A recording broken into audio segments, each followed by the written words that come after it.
نحمد نصلی علی رسول الکریم اما بعد فاعوذ باللہ من الشیطان الرجیم بسم اللہ الرحمن الرحیم۔ ہم ریاض الصالحین کتاب پڑھ رہے ہیں اور آج کا باب ہے سچائی کا بیان۔ اس میں امام نووی نے قرآن مجید کی آیت پیش کی ہے سب سے پہلے، تو ہم اس کو پڑھتے ہیں۔ قال اللہ تعالی یا ایھا الذین آمنوا اتقوا اللہ وکونوا مع الصادقین۔ یہ سورہ توبہ کی 119 آیت ہے۔ اے ایمان والو، اللہ سے ڈرو اور سچوں کے ساتھی بنو۔ پھر دوسری آیت ہے وقال تعالی والصادقین والصادقات۔ سورہ احزاب کی آیت ہے جس میں اللہ سبحانہ تعالیٰ نے مومن عورتوں اور مومن مردوں کا ذکر فرمایا ہے اور ان کی خوبیاں بتائی ہیں۔ پھر وقال تعالی وَلَوْ صَدَقُوا اللَّهَ لَكَانَ خَيْرًا لَهُمْ۔ سورہ محمد کی آیت نمبر 21۔ اگر وہ اللہ سے سچ بولتے تو یہ ان کے حق میں بہتر ہوتا۔ تو یہ ساری احادیث، ساری قرآن کی آیات ہیں جو کہ سچائی کے بارے میں اس میں بات کی گئی ہے۔ تو اس کا خلاصہ ہم دیکھتے ہیں کہ کیا بنتا ہے، ٹھیک ہے۔ تو ایمان والوں کو خطاب کیا گیا ہے اس میں، اور ان سے کہا گیا ہے کہ ہر چیز میں سچائی کو اختیار کرو اور سچائی کی پابندی کرو۔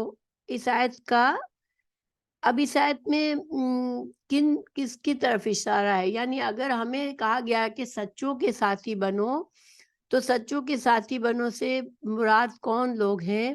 یہ سورہ توبہ کی آیت ہے، تو اس کی جو پہلی تشریح ہے وہ اسی کے سیاق و سباق کے لحاظ سے حضرت عبداللہ بن عباس رضی اللہ عنہ اور حضرت عبداللہ بن عمر رضی اللہ عنہ فرماتے ہیں کہ اس سے مراد محمد صلی اللہ علیہ وسلم اور آپ کے صحابہ کرام ہیں رضی اللہ عنہم، اور ان کے ساتھ رہنے کو کہا جا رہا ہے کیونکہ ان کی نیتیں خالص ہیں اور دل بہلوس اور اعمال میں اخلاص ہے۔ اور یہ صحابہ رضی اللہ تعالی عنہم سچے ارادے سے تبوک کی طرف نکلے، اور منافقوں کی طرح مت ہو جاؤ جو آپ صلی اللہ علیہ وسلم کے ساتھ نہیں گئے۔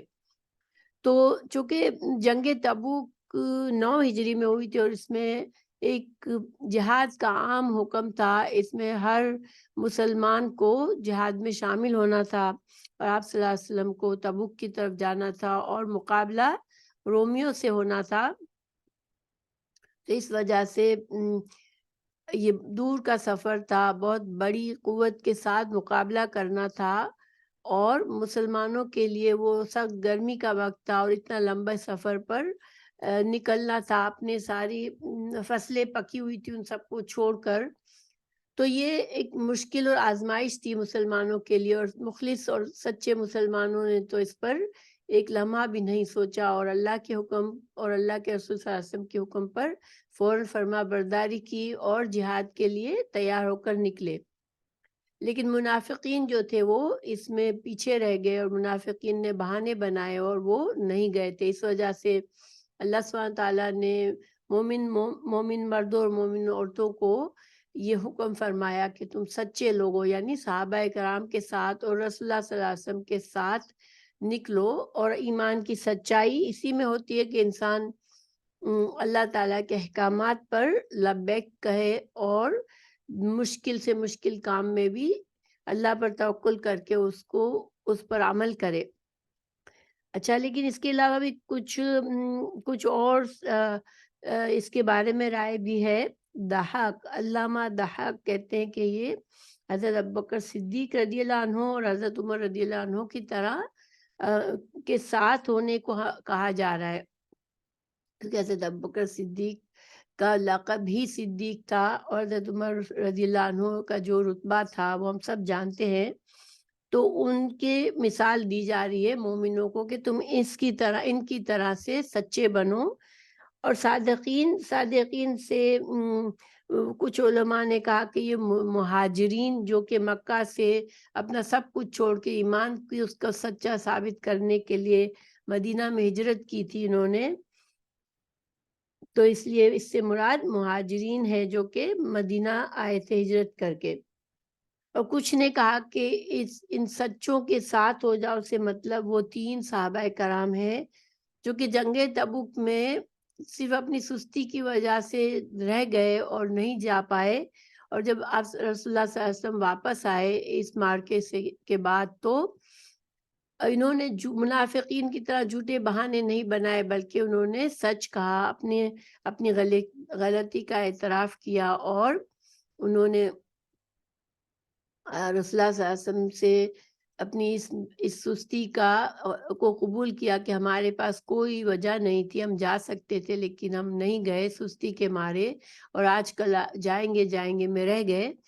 پھر ان کو دنیا ہی میں یہ سزا دی گئی تھی کہ 50 روز تک ان سے مکمل بائیکاٹ کیا گیا تھا، جب تک اللہ تعالیٰ کی طرف سے ان کی معافی کا اعلان نہیں ہوا، اس وقت تک ان کو بالکل تنہا چھوڑ دیا گیا تھا. تو یہ انہوں نے بہت بڑا سچ بولا تھا، اور اس کی ان کو سزا بھی ملی، لیکن اس کے بعد ان کی سچائی اللہ سبحانہ تعالیٰ نے ان کی توبہ قرآن میں نازل فرمائی اور ان کو معاف فرمایا تھا. تو ان کا بڑا درجہ تھا، اس وجہ سے ان کی طرح سے بننے کے لیے کہا جا رہا ہے. بہرحال جو بھی معنی کیا جائے، اس کا عام معنی بھی نکلتا ہے اس آیت کا کہ مسلمان مرد اور عورت جو ہے وہ سچوں کے ساتھ رہے، اور ہر زمانے. اور اس سے ایک اور معنی یہ بھی نکلتا ہے کہ اگر یہ حکم قیامت تک ہے، اس کا مطلب ہے قیامت تک سچے لوگوں کا گروہ موجود ہوگا. مسلمان میں کتنی بھی خرابی آ جائے، لیکن کہیں ہر زمانے میں کچھ سچے لوگ موجود ہوں گے، اور ہمیں ان کے ساتھ دینا ہے، ان کے ساتھ رہنا ہے، ان کی طرح کا بننا ہے. اور سچا کون ہوتا ہے؟ جس کی نہ صرف زبان، اس کی بات سچی ہوتی ہے، قول سچا ہوتا ہے، اس کا دل، اس کا عمل، اس کی نیت بھی سچی ہوتی ہے. تو مسلمان مرد اور عورت کو ایسا ہونا چاہیے کہ نہ ان کے کلام میں کوئی جھوٹ ہو، نہ عمل میں کوئی جھوٹ ہو، اور کم ہمتی اور سستی اور کاہلی ان میں نہ ہو، ریاکاری نہ ہو، نفاق نہ ہو. تو وہ سچے لوگ ہیں. اگلی آیت ہے فَلَوْ صَدَقُوا اللَّهَ لَكَانَ خَيْرًا لَهُمْ، سورہ محمد کی آیت نمبر 21. تو اس کا ترجمہ ہے تو اگر یہ لوگ اللہ سے سچے رہنا چاہتے تو ان کے لیے بہت اچھا ہوتا. تو اس آیت میں منافقین پر تنقید کی گئی ہے کہ وہ پہلے دعویٰ کرتے رہے کہ جہاد کا حکم آئے گا تو ہم جہاد کریں گے، مگر جب جہاد کا حکم نازل ہوا تو اب وہ سچے دل سے جہاد کرنے کے بجائے انہوں نے بہانے تلاش کیے اور جہاد سے خود کو فرار حاصل کرنے کی کوشش کی. تو اللہ تعالیٰ نے ان کے بارے میں فرمایا کہ اگر وہ اپنے ایمان کی صداقت کرتے، اپنے ایمان کو سچا کر کے ثابت کرتے اور جہاد کے حکم پر عمل کرتے تو ان کے لیے بہت بہترین اجر ہوتا، اور ان کی جو بھی منافقت ان کے دل میں تھی وہ ختم ہو جاتی اور وہ سچوں میں شامل ہو جاتے اگر وہ توبہ کرتے اور وہ ایمان والوں کے ساتھ نکلتے جہاد کے لیے. اچھا، اب ہم حدیث پڑھتے ہیں. وَأَمَّا الْأَحَادِيثُ فَالْأَوَّلُ، اب کچھ احادیث ہیں. عن ابن مسعود رضی اللہ عنہ عن النبی صلی اللہ علیہ وسلم قال ان الصدق يهدي الى البر وان البر يهدي الى الجنة وان الرجل ليصدق حتى يكتب عند الله صديقا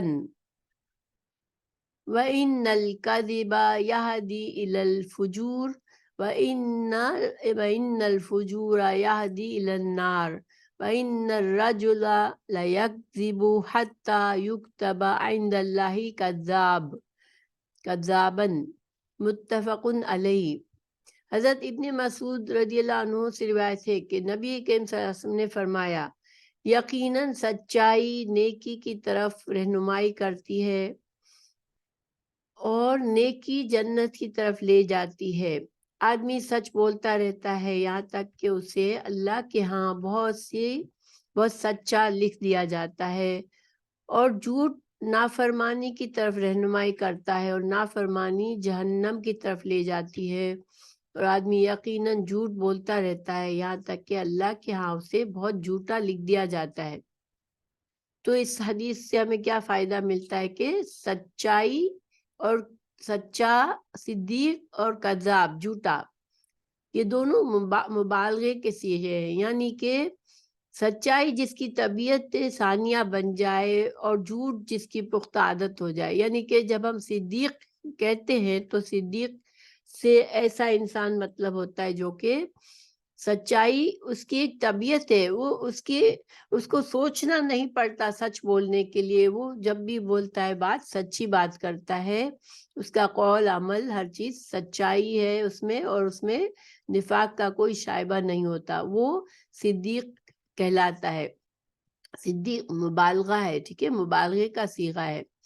اور جھوٹ جس کی پختہ عادت بن جائے، جو بے مقصد بھی جھوٹ بولتا رہے، جب بھی بات کرے جھوٹ ہی بولے، تو وہ کذاب۔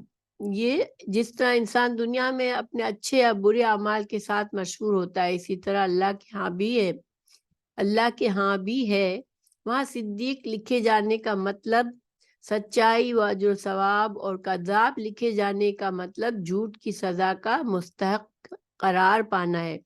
دیکھیں سبحان اللہ، جو انسان اللہ کے نزدیک صدیق لکھ دیا جائے، یعنی کہ سچا انسان جو ہر وقت سچ ہی بولتا ہے، ہر کام اس کی سچائی پر مبنی ہوتا ہے، تو اس کا کیا درجہ ہوگا، اور اس کے لحاظ سے اسے جو ثواب ملے گا۔ اور کذاب جس کو لکھ دیا جائے نعوذ باللہ من ذالک، تو پھر اس کو اس کا جھوٹ کی سزا ملے گی۔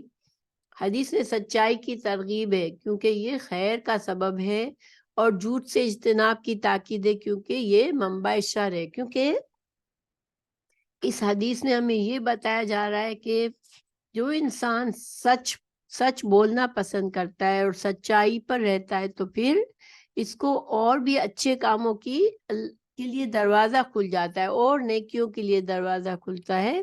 اور ویسے بھی ایک نیکی انسان کے لیے دوسری نیکی کا دروازہ کھولتی ہے، ٹھیک ہے۔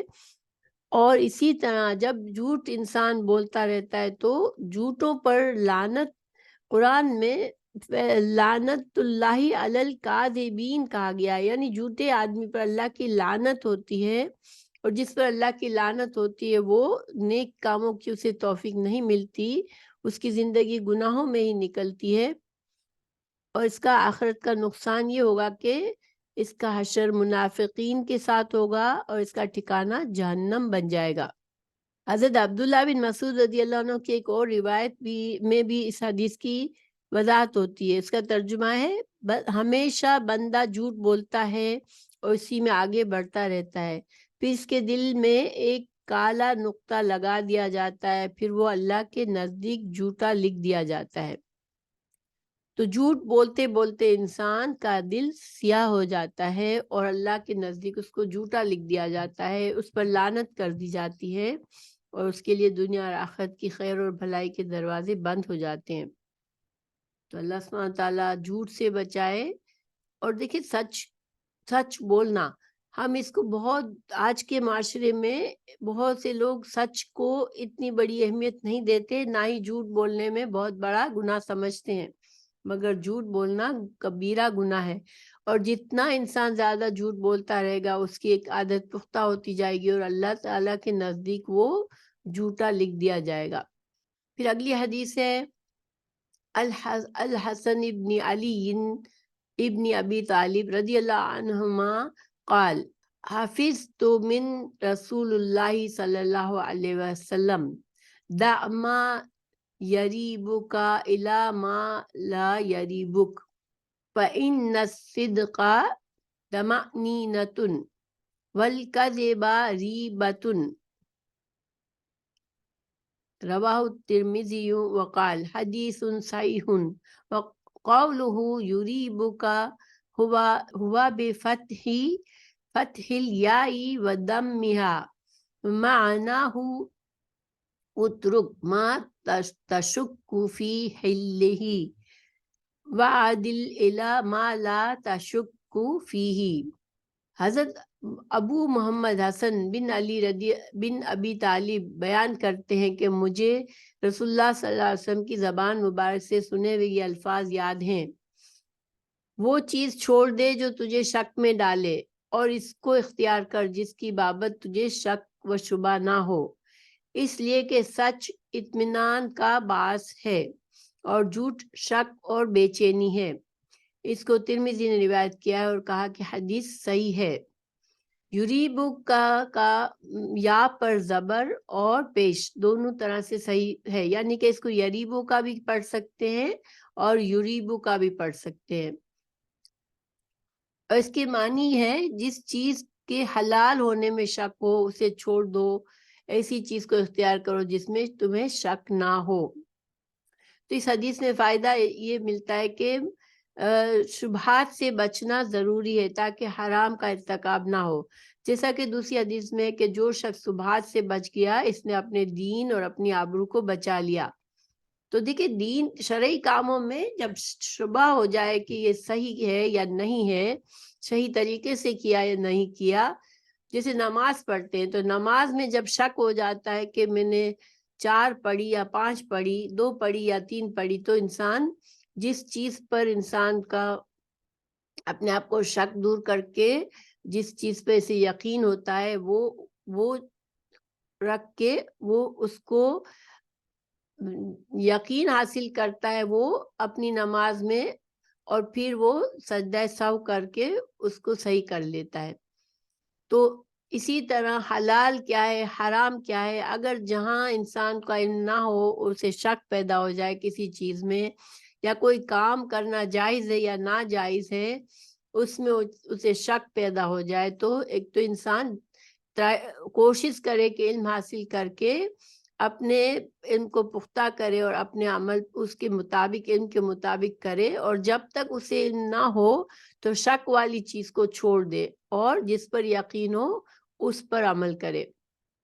تو دیکھیں محدثین اس حدیث کے بارے میں کہتے ہیں کہ اس حدیث پاک میں رسول اللہ صلی اللہ علیہ وسلم نے سچ اور جھوٹ کی ایک نہایت اہم پہچان بتلائی ہے کہ شک وہ ہے جس میں آدمی کو اطمینان قلب حاصل ہوتا ہے، جیسے کہ رسول اللہ صلی اللہ علیہ وسلم نے فرمایا کہ سچ میں اطمینان ہے، ٹھیک ہے، اور جہاں پر شک ہے اس کا مطلب ہے کہ اس میں جھوٹ جو ہے وہ شک اور بے چینی کا ذریعہ ہوتا ہے، اور شک میں اطمینان ہے۔ تو یہ قاعدہ ہمیں بتا دیا گیا کہ جہاں انسان کو بے چینی پیدا ہو تو اس کام کو چھوڑ دے۔ بے چینی جب ہی ہوتی ہے نا جب انسان کو یقین نہیں ہوتا کہ یہ صحیح طریقہ ہے یا نہیں ہے، یہ صحیح عمل ہے یا نہیں ہے، یہ صحیح حلال اور حرام کا کھانے کی چیز میں صحیح ہے یا حلال ہے یا حرام ہے۔ تو یہ جب تک انسان بے چین کب تک رہتا ہے؟ جب تک اسے سچ یا جھوٹ کا پتہ نہیں ہوتا، تو پھر اس میں بے چینی پیدا ہو جاتی ہے، اور جب بے چینی پیدا ہو جائے تو انسان اسے جھوٹ سمجھ کر چھوڑ دے جب تک اس کو اس کے صحیح ہونے کا یقین نہ ہو جائے، کیونکہ جب صحیح بات پر یقین ہوتا ہے تو انسان کے دل میں سکون ہوتا ہے۔ ایک اور جگہ فرمایا گیا کہ مومن کی فراست قلبی سے ہوشیار رہو کہ وہ حق تعالی شانہ کے نور سے دیکھتا ہے، یعنی جب انسان چونکہ اللہ کی مرضی کے مطابق رہنا چاہتا ہے تو وہ سچ کو پسند کرتا ہے، سچ بولتا ہے، سچ پر عمل کرتا ہے، شک والی چیزوں سے بچتا ہے، تو پھر وہ اللہ کے نور ہدایت کے ساتھ چل رہا ہوتا ہے۔ لیکن دیکھیں کہ انسان جو ہے اب اس قاعدے کے ایک طرح سے صحیح فائدہ کون اٹھا سکتا ہے اس سے؟ جس کا دل ایمان سے منور ہے، وہ پورے اخلاص سے چاہتا ہے کہ وہ اللہ کی مرضی کے مطابق زندگی گزارے۔ تو اس کے لیے یہ قاعدہ ایک بہت ہی بہترین رہنمائی کے لیے ہے کہ جس چیز میں بھی سے شک ہو کہ شاید یہ حلال نہیں ہے یا شاید یہ جائز نہیں ہے تو پھر اس سے دور رہے، اور جس چیز پر سے یقین ہے کہ ہاں یہ صحیح ہے، یہ شریعت کے مطابق ہے، یہ جائز ہے، یہ حلال ہے، تو اس کو قبول کر لے۔ لیکن جب انسان خواہش پسند ہوتا ہے، اپنی نفس کی خواہش پر چلنے والا ہوتا ہے، تو پھر ایسا انسان اپنے آپ کو دھوکہ دے سکتا ہے۔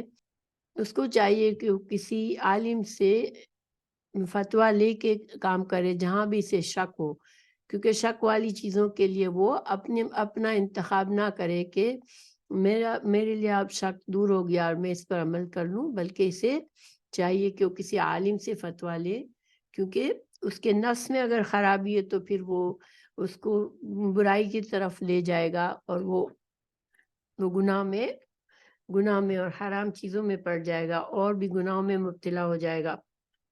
حدیث نمبر 56 پر چلتے ہیں۔ عن ابی سفیان صخر بن حرب رضی اللہ عنہ فی حدیثہ طویل فی قصۃ ہرقل قال ہرقل فماذا يأمركم يعني النبي صلى الله عليه وسلم قال ابو سفیان قلت يقول اعبدوا الله وحده لا تشركوا به شيئا واتركوا ما يقول آباؤكم ويأمرنا بالصلاة والصدق والعفاف والصلة متفق علیہ۔ حضرت ابو سفیان بن صخر بن حرب وہ لمبی حدیث روایت کرتے ہیں جس میں بادشاہ روم ہرقل کا قصہ بیان کیا گیا ہے۔ ہرقل نے ابو سفیان سے جبکہ وہ ابھی کافر تھا پوچھا، وہ پیغمبر یعنی نبی کریم صلی اللہ علیہ وسلم تمہیں کس بات کا حکم دیتا ہے؟ ابو سفیان کہتے ہیں کہ میں نے کہا وہ کہتا ہے صرف ایک اللہ کی عبادت کرو، اس کے ساتھ کسی کو شریک مت ٹھہراؤ اور ان باتوں کو چھوڑ دو جو تمہارے باپ دادا کہتے ہیں اور کرتے ہیں، یعنی کہ جو دین کے معاملے میں جو اللہ تعالیٰ کی وحدانیت کے خلاف جو باتیں ان کے باپ دادا نے انہیں سکھائی تھی، بت پرستی اور شرک اور شرکیہ طریقے جو انہوں نے باپ دادا سے سیکھے تھے ان کو چھوڑ دو، اور وہ پیغمبر ہمیں نماز پڑھنے کا، سچ بولنے کا، پاک دامنی اور صلہ رحمی کرنے کا حکم دیتا ہے۔ تو یہاں پر یہ حدیث اس ٹکڑے کی وجہ سے لائی ہے کہ اللہ تعالیٰ کے پیارے رسول صلی اللہ علیہ وسلم کا جو پیغام رسالت تھا اس میں سچ بولنے کے بارے میں حکم دیا گیا تھا، اور یہ شروع سے یہ اسلام کی جو دعوت تھی اس میں سچ بولنا اور چیزوں کے ساتھ ساتھ سچ بولنا شامل تھا۔ تو یہ ہرقل تھا جو مسلمان نہیں تھا، اس کو رسول اللہ صلی اللہ علیہ وسلم نے جب دین کا پیغام بھیجا تھا، دین کی دعوت بھیجی تھی، تو اس نے اس وقت روم میں جو لوگ تھے ان میں سے اس نے پوچھوایا کہ کون ہے جو اس شہر سے آیا ہے، جو اس نبی کو جانتا ہے، اس کا رشتہ دار ہے یا اس کو جانتا ہے۔ تو ابو سفیان اپنے قافلے کے ساتھ تھا وہاں پر، تو وہ ان کے دربار میں گئے تھے اور اس وقت یہ مکالمات ہوئے تھے۔ تو دیکھیں کہ اس وقت ابو سفیان خود مسلمان نہیں تھا، لیکن اس نے جو باتیں بتائی آپ صلی اللہ علیہ وسلم کے بارے میں، تو گویا کہ ایک یہ آپ کی تعلیمات کی سچائی کا اعتراف ہے اس میں کہ ابو سفیان نے اعتراف کیا اس وقت کہ جب وہ خود مسلمان نہیں تھا، لیکن اس نے بتایا کہ رسول اللہ صلی اللہ علیہ وسلم ہمیں جھوٹ بولنے سے روکتے ہیں، پاک دامنی اور صلہ رحمی کا حکم دیتے ہیں، نماز پڑھنے کا حکم دیتے ہیں اور شرکیہ طریقوں کو چھوڑنے کا حکم دیتے ہیں۔ تو اس میں جھوٹ سے بچنے کے لیے بھی اور سچ بولنے کی بھی اس میں دعوت ہے۔ تو اس سے ہمیں اسلام میں سچ کی اہمیت کا پتہ چلتا ہے اس میں۔ اور جب یہ باتیں ہوئی تو ہرقل سمجھ گیا کہ یہ سچے نبی ہیں، کیونکہ تمام انبیاء کرام الصلوات والسلام ان پر ہو کہ ان کی صفات عالیہ میں سچ بولنا شامل ہوتا ہے، اور یہ وصف تمام انبیاء سابقین میں متفقن علیہ کی حیثیت رکھتا ہے۔ تو جب اس نے یہ باتیں سنی ہرقل نے، تو اس کو یقین ہو گیا کہ یہ سچے نبی ہیں رسول اللہ صلی اللہ علیہ وسلم، کیونکہ وہ اپنی تعلیمات، عیسائی تعلیمات سے جانتا تھا کہ اللہ کے نبی جو سچے نبی ہوتے ہیں وہ جھوٹ نہیں بولتے اور وہ سچائی کا حکم دیتے ہیں۔ اچھا، اب ایک اور حدیث ہے، اگلی حدیث عن ابی ثابت وقیل ابی سعید وقیل ابی الولید سہل ابن حنیف وهو بدری رضی اللہ عنہ ان النبی صلی اللہ علیہ وسلم قال من سأل اللہ تعالی الشہادۃ بصدق بلغہ اللہ منازل الشہداء وَإِن مَاتَ عَلَى فِرَاشِهِ رواہ مسلم۔ حضرت ابو ثابت، بعض کہتے ہیں ابو سعید اور بعض کے نزدیک ابو الولید سہل بن حنیف جو بدری صحابی ہیں، سے روایت ہے کہ نبی کریم صلی اللہ علیہ وسلم نے فرمایا جو شخص سچے دل سے اللہ سے شہادت مانگے لیکن اسے کافروں سے لڑنے کا موقع نصیب نہ ہو تو اللہ تعالیٰ اسے شہداء کے مرتبوں تک پہنچا دے گا اگرچہ اسے اپنے بستر پر موت آئے۔ تو اس حدیث سے ہمیں یہ فائدہ ملتا ہے کہ خالص نیت کی فضیلت اور اہمیت کا پتہ چلتا ہے کہ دل میں اگر سچی نیت ہے انسان اور دل سے سچی نیت سے وہ دعا کرے اللہ سے کہ اللہ مجھے شہادت کی موت نصیب فرما، تو اللہ تعالیٰ اسے وہ جہاد میں نہیں بھی مرے گا، اس کی موت جو ہوگی جہاد میں نہیں بھی ہوگی تو اللہ تعالیٰ اسے شہیدوں کے مرتبے تک پر پہنچا دے گا اسے اس کی نیت کی سچائی کی وجہ سے۔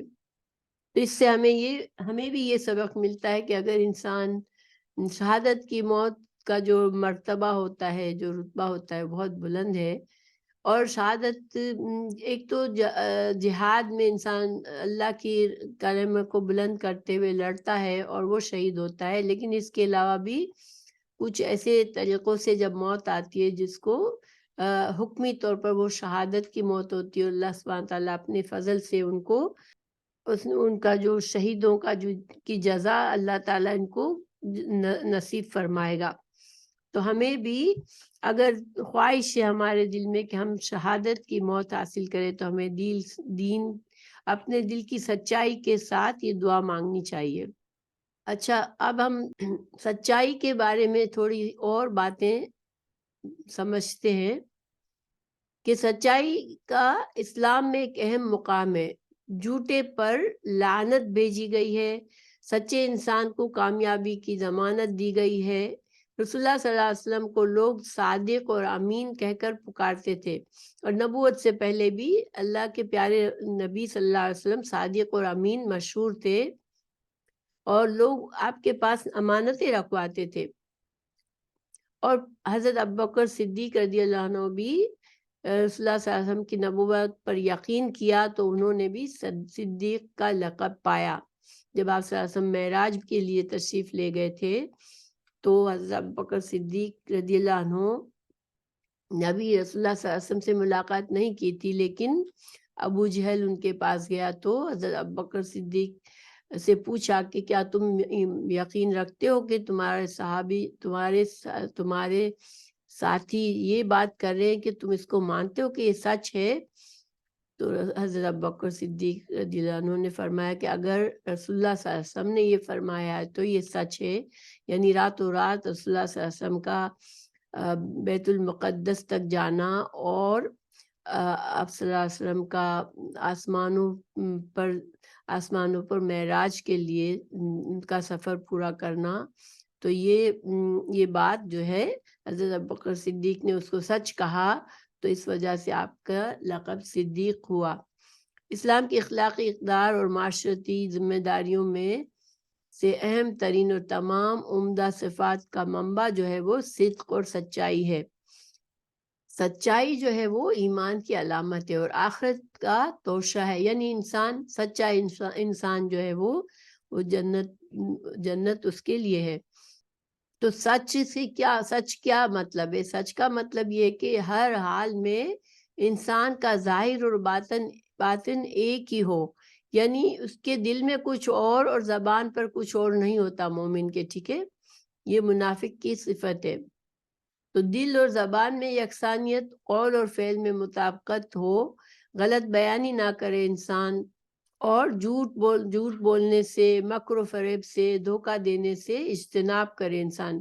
بعض اوقات ہم اس کو چھوٹی بات سمجھتے ہیں، لیکن جھوٹ جو ہے وہ چھوٹی بات نہیں ہے، چھوٹا گناہ نہیں ہے۔ صدق کے معنی ہے سچ بولنا اور سچ کر دکھانا۔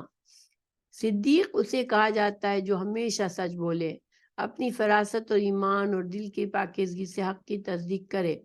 اللہ رب العزت نے صدق اور سچائی کو انبیاء، اولیاء اور صلحاء کی صفت قرار دیا ہے، اور سچ بولنے والوں کو انبیاء کا ساتھی قرار دیا ہے۔ اللہ تعالیٰ ہمیں ان میں شامل کرے۔ دیکھیں، اگر معاشرے میں باہمی طور پر انسانوں کو ایک دوسرے سے واسطہ پڑتا ہے، چاہے وہ ایک گھر ہو اور گھر کے افراد ہو، چاہے ایک خاندان ہو، خاندان کے افراد ہو، چاہے معاشرے کے افراد ہو، آپس میں لین دین کرنا پڑتا ہے، معاملات کرنے پڑتے ہیں، تو اس میں سچائی کی ضرورت ہے، سچا ہونا اس میں ضروری ہے۔ سچ جو ہے وہ اجتماعی زندگی کی ایک ضرورت ہے۔ تو سچ جو ہے عام انڈیویجول کے لیے، افراد کے لیے بھی اور پوری امت کے لیے بھی سعادت مندی کا بڑا دروازہ ہے۔ انسان بڑے رتبوں پر پہنچ سکتا ہے، سچ بول کے انسان بلند مقام پر پہنچتا ہے۔ اور ایک امت اگر ترقی کرتی ہے تو اس کی حقیقی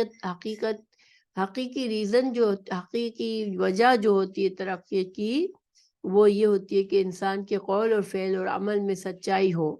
اگر کسی معاشرے میں جھوٹ عام ہے، لوگوں کو معاملات میں، کام میں، باتوں میں انسان جھوٹ بولنے والے زیادہ ہے، تو اس معاشرے میں کوئی کسی پر بھروسہ نہیں کرے گا، اور جہاں بھروسہ نہیں ہوگا وہاں پر سکون، اطمینان نہیں رہے گا، بلکہ ایک بے چینی رہے گی۔ یہی وجہ ہے کہ اللہ تعالیٰ کے جو بھی مذہب آئے، عیسائی مذہب ہو، چاہے یہودی مذہب ہو، عیسیٰ علیہ السلام کے پیروکار ہوں یا موسیٰ علیہ السلام کے پیروکار ہوں، ان سب کو اپنے وقتوں میں یہی تعلیم دی گئی تھی کہ انہیں جھوٹ کو سخت ناپسند قرار دیا گیا تھا ان کے لیے۔ حضرت ابو ہریرہ رضی اللہ عنہ سے روایت ہے کہ رسول اللہ صلی اللہ علیہ وسلم نے فرمایا، لوگوں پر بہت سال ایسے آئیں گے جن میں دھوکہ ہی دھوکہ ہوگا۔ اس وقت جھوٹے کو سچا سمجھا جائے گا اور سچے کو جھوٹا، بد دیانت کو امانت دار تصور کیا جائے گا اور امانت دار کو بد دیانت۔ اور جو قوم کے گرے پڑے اور نااہل لوگ ہوں گے، جو برے لوگ ہوں گے، وہ قوم کی طرف سے نمائندگی کریں گے۔ دیکھیں یہ بات کتنی سچ ہے آج کے زمانے میں، جو ہم اپنے ملک میں دیکھ رہے ہیں کہ جھوٹ ہی جھوٹ ہر جگہ ہے، اور جو قوم کی نمائندگی کرنے والے ہیں وہ سب سے بڑے جھوٹے اور نااہل لوگ ہیں، اور سچوں کو پیچھے کیا جاتا ہے۔ دیکھیں خوبصورت معاشرہ وہ ہوتا ہے جس میں لوگ آپس میں ایک دوسرے کے ساتھ سچ بولتے ہوں، گھروں میں گھر کے افراد ایک دوسرے کے ساتھ سچ بولتے ہوں، خاندانوں میں آپس میں درمیان میں ایک دوسرے کے ساتھ سچ بولا جا رہا ہو، پڑوسیوں سے سچ کہا جا رہا ہو، تو خوبصورت معاشرہ اور خوبصورت گھر اور وہ جگہ خوبصورت اور پر اطمینان ہوگی لوگوں کے لیے۔ اور سچ بولنا، سچائی اور جھوٹ کذب باہم ایک دوسرے کے ضد ہے۔ تو سچائی کو ایمان والوں کے لیے جبکہ جھوٹ کو منافقین کی نشانی قرار دیا گیا ہے۔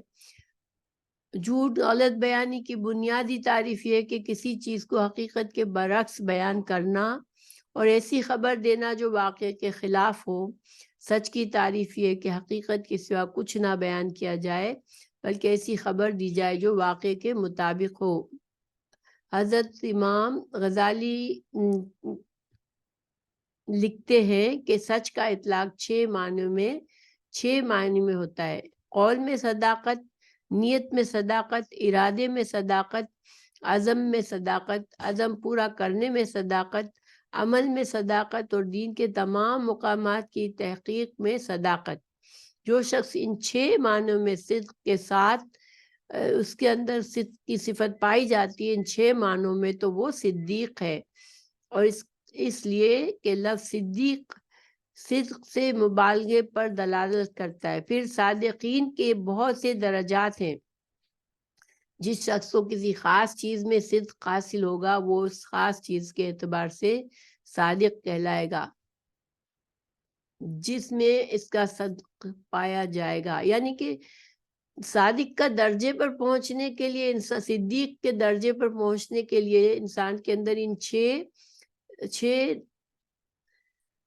معنوں میں اس کے اندر سچائی کی صفت ہونی چاہیے۔ ٹھیک ہے، وہ بات سچ کرنے والا ہو، اس کی نیت اور ارادہ سچا ہو، وہ جب کسی بات کا عزم کرے، کسی کام کا عزم کرے، پختہ ارادہ کرے، تو وہ اس کا ارادہ اور عزم بھی سچا ہو اور اس کے مطابق وہ پوری کوشش کرے، اس کا عمل میں صداقت ہو اور دین کے تمام مقامات کی تحقیق میں صداقت ہو، تو پھر وہ سچا انسان ہے۔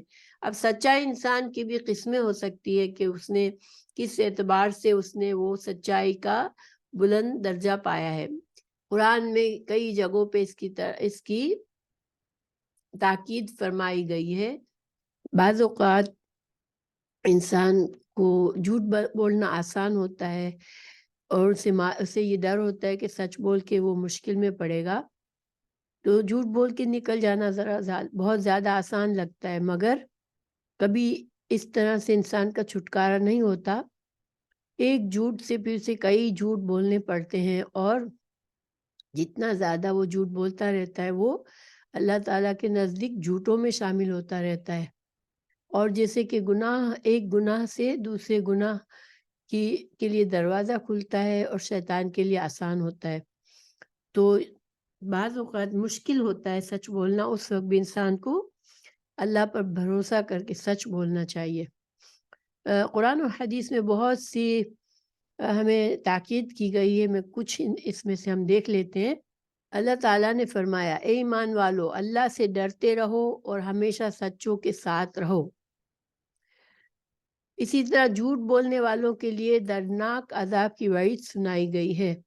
یہ اللہ سبحانہ تعالیٰ کی نصیحت ہے جو ہمیں اللہ تعالیٰ ہم ایمان والوں سے کر رہے ہیں، گویا کہ ہمیں اس پر غور کرنا ہے، اس پر عمل کرنے کی کوشش کرنی ہے اپنی پوری حد تک، اور جھوٹ سے بچنے کی پوری کوشش کرنی ہے۔ پھر اور ان کے لیے دردناک عذاب ہے کیونکہ وہ جھوٹ بولتے ہیں۔ دوسری جگہ پر یہ فرمایا گیا کہ جھوٹ کا انجام کیا ہے؟ دردناک عذاب۔ گویا جھوٹ کوئی معمولی گناہ نہیں ہے، ٹھیک ہے؟ جن گناہوں پر قرآن اور حدیث میں وعید سنائی گئی یا ڈرایا گیا کسی عذاب سے، اس کا مطلب ہے کہ وہ کوئی معمولی گناہ نہیں ہے، اللہ تعالیٰ کے نزدیک وہ بہت بڑا گناہ ہے۔ رسول اللہ صلی اللہ علیہ وسلم کے بہت سی احادیث ہیں جس میں جھوٹ کی مذمت کی گئی ہے۔ آپ صلی اللہ علیہ وسلم نے فرمایا، صدق نیکی ہے جبکہ جھوٹ گناہ کی راہ دکھاتا ہے۔ یہ حدیث الحیاء العلوم میں ہے، اس کی کتاب ہے النیہ والاخلاص۔ حضرت عبداللہ بن مسعود رضی اللہ عنہ بیان کرتے ہیں کہ رسول اللہ صلی اللہ علیہ وسلم نے فرمایا، صدق کو لازم رکھو کیونکہ صدق نیکی کی ہدایت دیتا ہے اور نیکی جنت کی ہدایت دیتی ہے۔ ایک انسان ہمیشہ سچ بولتا رہتا ہے اور سچ کا قصد کرتا ہے، یعنی کہ قصد من سچا پکا ارادہ کرتا ہے، حتیٰ کہ وہ اللہ کے نزدیک سچا لکھ دیا جاتا ہے، اور تم جھوٹ سے بچو، اور جھوٹ گناہوں کی طرف لے جاتا ہے اور گناہ دوزخ کی طرف لے جاتے ہیں۔ ایک بندہ ہمیشہ جھوٹ بولتا رہتا ہے اور جھوٹ کا قصد کرتا ہے، حتیٰ کہ وہ اللہ کے نزدیک جھوٹا لکھ دیا جاتا ہے۔ اس سے ملتی جلتی حدیث ہم نے اوپر پڑھی ہے، صحیح بخاری کی حدیث ہے 6094۔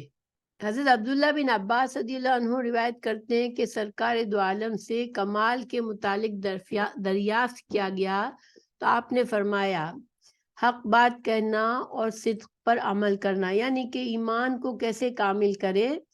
تو اب اللہ کے پیارے رسول صلی اللہ علیہ وسلم نے کیا جواب دیا کہ ہمیشہ سچ بات کہنا اور سچائی پر عمل کرنا، چاہے بعض اوقات اور زیادہ تر جھوٹ کا ساتھ دینا آسان ہوتا ہے اور سچائی پر عمل کرنا مشکل ہوتا ہے، لیکن اگر انسان اپنے ایمان کی حفاظت کرنا چاہ رہا ہے، اپنے ایمان کو کامل کرنا چاہتا ہے، تو اسے یہ یاد رکھنا ہے۔ یہ حدیث جو ہے احیاء العلوم سے ہے۔ پھر جھوٹ بدکاری ہے، جھوٹ سے بچو اس لیے کہ وہ بدکاری کے ساتھ ہے، اور جھوٹ اور بدکاری دونوں جہنم میں ہے۔ سچ اختیار کرو اس لیے کہ یہ نیکی کے ساتھ ہے اور یہ دونوں جنت میں ہے۔ تو بدکاری اور جھوٹ جو ہے وہ ساتھ ساتھ ہے۔ دیکھیں بدکاری کتنا بڑا گناہ ہے اور اس کی کتنی بڑی وعید ہے۔ تو جھوٹ کو اس کے ساتھ رکھا گیا ہے. یہ سنن ابن ماجہ کی حدیث ہے. پھر جھوٹ کبیرہ گناہ ہے. ایک مرتبہ آپ صلی اللہ علیہ وسلم تکیہ لگائے ہوئے تھے اور اس حالت میں ارشاد فرمایا کیا میں تمہیں وہ گناہ بتلاؤں جو کبیرہ گناہوں میں بھی بڑے ہیں. اس کے بعد آپ صلی اللہ علیہ وسلم نے فرمایا شرک باللہ اور نافرمانی والدین پر. پھر آپ سیدھے ہو کر بیٹھ گئے. شرک باللہ اور والدین کی نافرمانی یہ کبیرہ گناہ ہے. پھر آپ صلی اللہ علیہ وسلم سیدھے بیٹھ گئے اور ارشاد فرمایا جھوٹ بھی کبیرہ گناہوں میں بڑا گناہ ہے. ٹھیک ہے, کبیرہ گناہوں میں بھی بڑے گناہوں میں سے ہے. تو انسان کو ہم بعض اوقات اس کا احساس نہیں کرتے, لیکن جھوٹ کبیرہ گناہ ہے. یہ صحیح بخاری کی حدیث ہے, صحیح مسلم میں بھی ہے. حضرت عبداللہ بن عمر رضی اللہ عنہ روایت کرتے ہیں کہ سرکار دو عالم نے ارشاد فرمایا جب کوئی بندہ جھوٹ بولتا ہے تو اس کی بدبو کی وجہ سے فرشتہ 1 میل دور چلا جاتا ہے. دیکھیں فرشتے رحمت لے کر آتے ہیں ہمارے لیے. اللہ تعالیٰ کی طرف سے رحمت کے فرشتے آتے ہیں, اور جب ہم جھوٹ بولتے ہیں, جب انسان جھوٹ بولتا ہے تو رحمت کے فرشتے دور ہو جاتے ہیں, اور جہاں رحمت کے فرشتے نہیں ہوتے وہاں شیطان آتا ہے, پھر انسان پر وہ حاوی ہو جاتا ہے. تو جھوٹ میں بدبو ہے انسان کو. دیکھیے بدبودار چیز ہمیں پسند نہیں آتی, لیکن اگر ہمیں معلوم ہو کہ ہمارے جھوٹ بولنے سے بدبو ہے, فرشتے اس بدبو کو محسوس کرتے ہیں, تو پھر انسان اس میں احتیاط کر سکتا ہے. یہ سنن ترمذی کی حدیث ہے. جھوٹ فجور یعنی گناہ اور فجور دوزخ تک پہنچاتا ہے. امام ابو داؤد حضرت عبداللہ بن مسعود رضی اللہ عنہ سے روایت کرتے ہیں کہ رسول اللہ صلی اللہ علیہ وسلم نے فرمایا اپنے آپ کو جھوٹ سے بچاؤ, کیونکہ جھوٹ فجور یعنی گناہ ہے, گناہ تک پہنچاتا ہے, اور فجور دوزخ تک پہنچاتا ہے. اور ایک شخص جھوٹ بولتا ہے اور وہ جھوٹ کے مواقع تلاش کرتا ہے, حتیٰ کہ اللہ تعالیٰ کے نزدیک اس کو کذاب لکھ دیا جاتا ہے. یہ بھی سنن ابو داؤد کی حدیث ہے. بڑی خیانت. ایک حدیث میں آپ صلی اللہ علیہ وسلم نے ارشاد فرمایا بڑی خیانت یہ کہ تم اپنے بھائی سے کوئی ایسی بات کہو جسے وہ سچ سمجھتا ہو, اور حال یہ ہے کہ تم اس سے جھوٹ بول رہے ہو. یعنی کسی کو ایسی بات کہنا کہ وہ بندہ اس کو سچ سمجھ رہا ہو, ہم پر بھروسہ کر رہا ہو, اور ہم بولنے والے کو معلوم ہو کہ وہ جھوٹ بول رہا ہے, تو یہ کیا ہے؟ یہ خیانت ہے. یہ بخاری کی حدیث ہے, بخاری فی الادب مفرد, یعنی یہ صحیح بخاری کی حدیث نہیں ہے بلکہ بخاری رحم اللہ کی دوسری کتاب الادب المفرد کی حدیث ہے. ابو داؤد میں بھی یہ ہے حدیث. پھر سنی سنائی بات پر جھوٹ بولنا. امام مسلم روایت کرتے ہیں, حضرت حفص بن عاصم رضی اللہ عنہ بیان کرتے ہیں رسول اللہ صلی اللہ علیہ وسلم نے فرمایا کسی آدمی کے جھوٹ ہونے کے لیے یہ کافی ہے کہ وہ سنی سنائی بات کو بیان کر دے. دیکھیں سنی سنائی بات کیا ہوتی ہے؟ یعنی ہمیں کسی نے بتائی بات, یا ہمارے سامنے کسی نے کسی کو بات بتائی, یہ سنی سنائی باتیں ہوتی ہیں. اس میں کوئی دلیل نہیں ہوتی. انسان جب باتیں کر رہا ہوتا ہے, جو دل میں آیا بات کر رہا ہوتا ہے. اب ایسی جگہ سے ہم اٹھ کر دوسری جگہ جائیں اور ہم وہ بات کسی اور کو بتائیں, تو یہ کیا ہے؟ یہ جھوٹ ہے. دیکھیے آج کل جو سوشل میڈیا کا دور ہے, بہت سی چیزیں ہمیں فارورڈ کی جاتی ہیں اور ہم ان کو پڑھتے ہیں اور ہم اس کو پھر دوسرے لوگوں کو آگے بھیج دیتے ہیں. اس میں نہ کوئی تحقیق ہوتی ہے, نہ کوئی سچائی کا ثبوت ہوتا ہے. تو یہ کیا ہے؟ اس سے بچنا چاہیے. جھوٹ ہے, جھوٹ کو پھیلانا ہے یہ. اور یہ حدیث جو ہے وہ صحیح مسلم کی ہے. پھر لوگوں کو ہنسانے کے لیے جھوٹ بولنا. آپ صلی اللہ علیہ وسلم نے فرمایا اس شخص کے لیے ہلاکت ہو جو لوگوں کو ہنسانے کے لیے جھوٹ بولے, اس کے لیے ہلاکت ہو, اس کے لیے بربادی ہو. گیا اللہ کے پیارے رسول صلی اللہ علیہ وسلم نے ایسے شخص کے لیے بد دعا کی اور آپ صلی اللہ علیہ وسلم کی بددعا سے ہمیں بچنا چاہیے. ہمیں آپ صلی اللہ علیہ وسلم کی دعائیں چاہیے کیونکہ آپ کی دعائیں قبول ہوتی ہے. تو دیکھیں ہنسانے کے لیے جھوٹ بولنا، یعنی انسان جانتا ہو یہ جھوٹ ہے لیکن وہ بس لوگوں کو تفریح مہیا کرنے کے لیے، لوگوں کی توجہ اپنی طرف کرنے کے لیے. اور یہ چیز میں انسان محفل میں بہت سے لوگ آج کل اس طرح سے بات کر رہے ہوتے اور ہنسنا ہنسانا چل رہا ہوتا ہے، اس میں انسان بہت سی اس طرح کی باتیں کر جاتے ہیں، لوگ اس طرح کی باتیں کر جاتے ہیں. تو اس سے بچنا چاہیے کیونکہ یہ جھوٹ ہے، ہلاکت ہے اور بربادی ہے. اس کے لیے بددعا ہے رسول اللہ صلی اللہ علیہ وسلم کی. ایمان کی یہ سنن ابو داؤد کی حدیث ہے. ایمان کی تکمیل کے لیے جھوٹ کا ترک کرنا ضروری ہے. یعنی اگر انسان، امام احمد روایت کرتے ہیں کہ حضرت ابو ہریرہ رضی اللہ عنہ بیان کرتے ہیں کہ رسول اللہ صلی اللہ علیہ وسلم نے فرمایا اس وقت تک بندے کا ایمان کامل نہیں جب تک وہ جھوٹ کو ترک نہ کر دے، حتیٰ کہ مذاق میں بھی جھوٹ نہ بولے اور ریا کو ترک کر دے خواہ وہ اس میں صادق ہو. دیکھیں یہاں دو چیزوں سے منع کیا ہے اس حدیث میں. پہلی بات یہ کہ ایمان کو مکمل کرنے کے لیے انسان کو جھوٹ کو ترک کرنا ہے، ذرا سا بھی جھوٹ نہ بولے، یہاں تک کہ مذاق میں بھی کسی سے جھوٹ نہ بولے کہ میں تو مذاق کر رہا ہوں. اور بعض لوگ اس طرح سے کرتے ہیں کہ جھوٹی بات کی، جب ان کو ٹوکا گیا تو وہ کہتے ہیں میں تو مذاق کرتا ہوں. تو یہ بھی، اس کی بھی اجازت نہیں ہے. اور ریا کو ترک کر دے خواہ وہ اس میں صادق ہو، یعنی کہ انسان کے اندر وہ خوبی تو ہے، ٹھیک ہے، لیکن وہ دوسروں کو دکھانا چاہ رہا ہے، دوسروں کو اس خوبی سے متاثر کرنا چاہ رہا ہے، تو اس کے بارے میں بات کرتا رہتا ہے یا لوگوں کو دکھانے کے لیے وہ کام لوگوں کے سامنے کرتا ہے. اور اس کی نیت یہ ہے کہ لوگ مجھے دیکھیں اور میری تعریف کریں. اور نیکی کا کوئی عمل کر رہا ہوتا ہے یا اچھا عمل کر رہا ہوتا ہے، لیکن انسان ایک مومن جو ہے اپنے ایمان کی فکر کرتا ہے اور اچھا عمل اور نیکی کے کوئی بھی کام کرتا ہے، اس کی نیت صرف اللہ کی رضا ہونی چاہیے. اگر وہ دوسروں سے تعریف سننے کے لیے کی نیت رکھ رہا ہے تو یہ ریاکاری ہو جاتی ہے اور یہ بھی جھوٹ ہے، ٹھیک ہے. سچ کی ترغیب کے دو واقعات.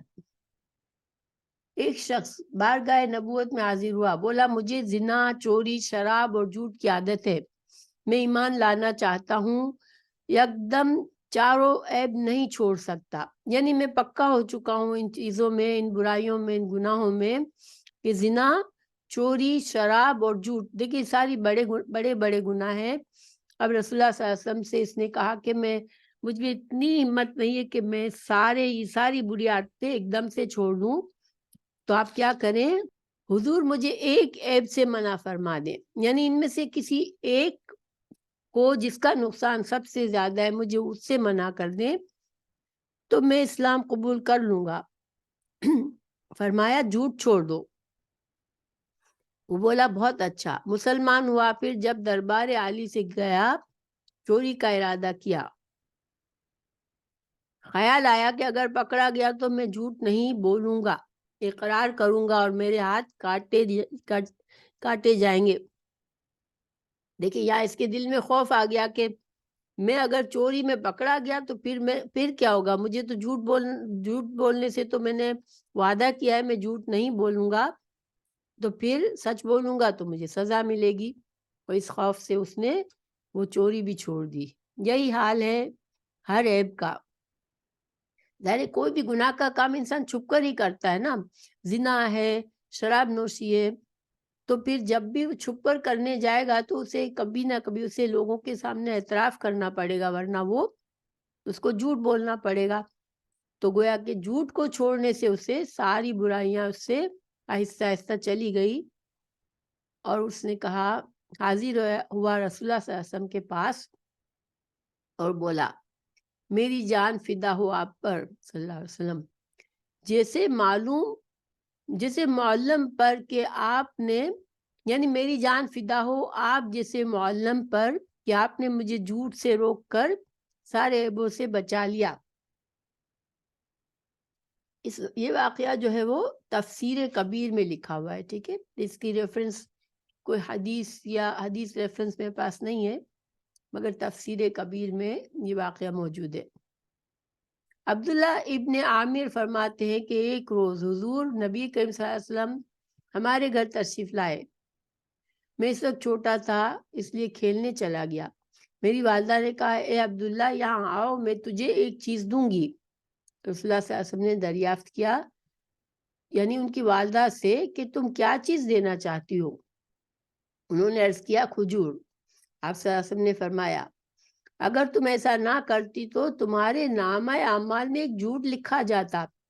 ٹھیک ہے، سبحان اللہ، یعنی کہ ماں اپنے بچے کو پکار رہی ہے اور اس کو کوئی چیز دینے کا وعدہ کر رہی ہے تاکہ بچہ آ جائے، لیکن یہ بھی اگر جھوٹ ہوتا اور ماں واقعی میں کوئی چیز نہ دیتی تو اس کے اعمال نامے میں یہ جھوٹ لکھا جاتا۔ یہ کتنی بڑی بات ہے نا۔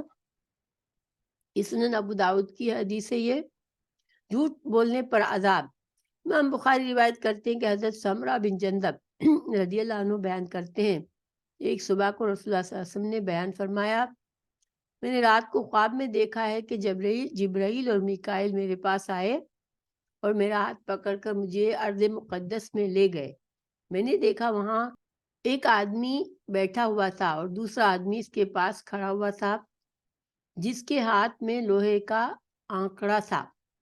اس نے وہ آنکڑا اس کی بانچ میں داخل کیا اور آنکڑے سے اس کی بانچ کو کھینچ کر گدی تک پہنچا دیا۔ پھر وہ آنکڑا دوسری بانچ میں داخل کیا، اس کی بانچ کو گدی تک پہنچا دیا۔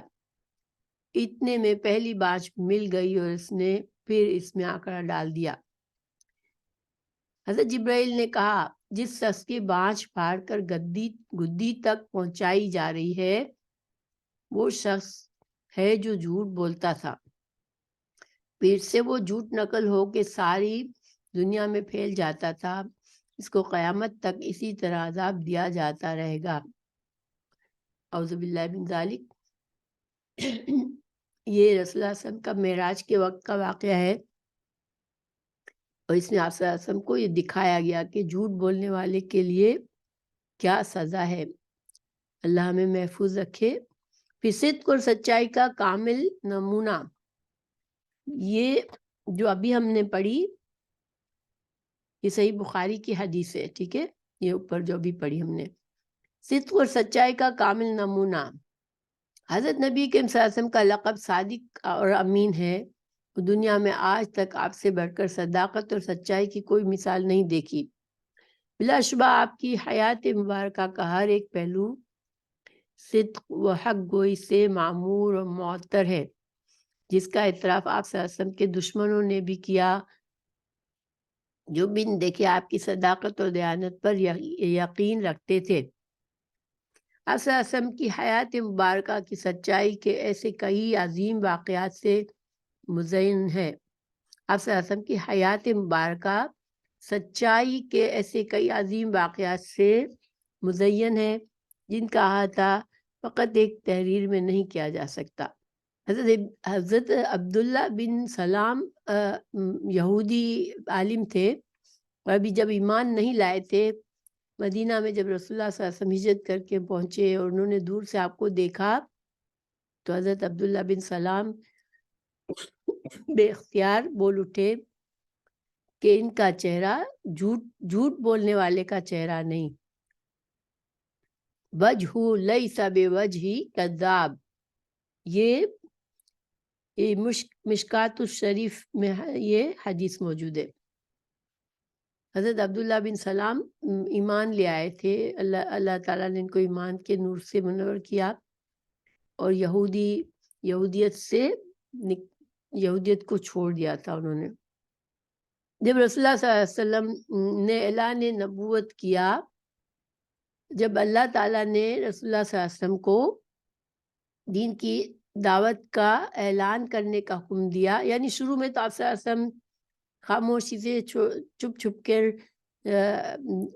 کچھ چیدہ لوگوں کو، گنے چنے لوگوں پر جن پر بھروسہ ہوتا تھا ان کو دین کی دعوت دے رہے تھے، پھر اللہ کا حکم ہوا کہ اب سب کو عام اعلان کر دے، تو آپ صلی اللہ علیہ وسلم کو صفا پر چڑھ کر قریش کو پکارا۔ جب وہ جمع ہو گئے تو آپ صلی اللہ علیہ وسلم نے ان سے پوچھا، بتاؤ اگر میں تم سے یہ کہوں کہ وادی مکہ سے ایک سواروں کا لشکر تم پر حملہ کرنے والا ہے اور تم کو تباہ اور برباد کرنا چاہتا ہے، تو کیا تمہیں یقین آ جائے گا؟ وہ بولے ہاں، کیونکہ ہم نے آپ کو سچ ہی بولتے ہوئے دیکھا ہے۔ یعنی دیکھیں آپ صلی اللہ علیہ وسلم کا یہ مقام تھا، جب تک آپ کی دعوت دین کو عام نہیں ہوئی تھی اس وقت تک آپ کی سچائی کا ہر کوئی اعتراف کرتا تھا۔ بعد میں ظاہری بات ہے کہ دشمنی میں پھر بھی آپ کی سچائی پر تو کبھی حرف نہیں آیا، لیکن آپ پر دین کے اس دعوت کو جھوٹی دعوت کہنے کا ضرور انہوں نے جھوٹا کہا، اور یہ صرف حسد میں، بغض میں اور نہ ماننے کی وجہ سے۔ حضرت علی رضی اللہ عنہ فرماتے ہیں کہ ابو جہل نے حضور صلی اللہ علیہ وسلم سے کہا، اے محمد صلی اللہ علیہ وسلم، ہم جانتے ہیں کہ آپ صلہ رحمی کرتے ہیں، ہمیشہ سچ بولتے ہیں، ہم تو تمہیں جھٹلاتے بھی نہیں ہیں۔ تو اللہ تعالیٰ نے یہ آیت نازل فرمائی، پیغام کو جھٹلاتے ہیں جو ہم لے کر آئے ہو، یعنی کہ اللہ تعالیٰ نے رسول صلی اللہ علیہ وسلم کو بتایا کہ یہ آپ کو نہیں جھٹلاتے بلکہ یہ اللہ کے پیغام کو جھٹلاتے ہیں۔ ہمیں معلوم ہے تمہیں رنج دیتی ہے وہ بات جو یہ کہہ رہے ہیں، وہ تمہیں نہیں جھٹلاتے بلکہ ظالم اللہ کی آیات سے انکار کرتے ہیں۔ یہ سورہ الانعام کی آیت 33 کا ترجمہ ہے۔ تو رسول اللہ صلی اللہ علیہ وسلم کی سچائی کے بارے میں بہت کچھ کہا جا سکتا ہے، اور خلاصہ یہ ہے کہ ایک مسلمان کو جھوٹ کو ایک معمولی گناہ نہیں سمجھنا چاہیے، اور ہر حال میں اسے سچ بولنا چاہیے۔ اللہ ہمیں سچائی کی توفیق دے اور سچائی کے ساتھ ہمیں ثابت قدمی کے ساتھ رکھے یہاں تک کہ اللہ سے ملاقات ہو۔ آمین۔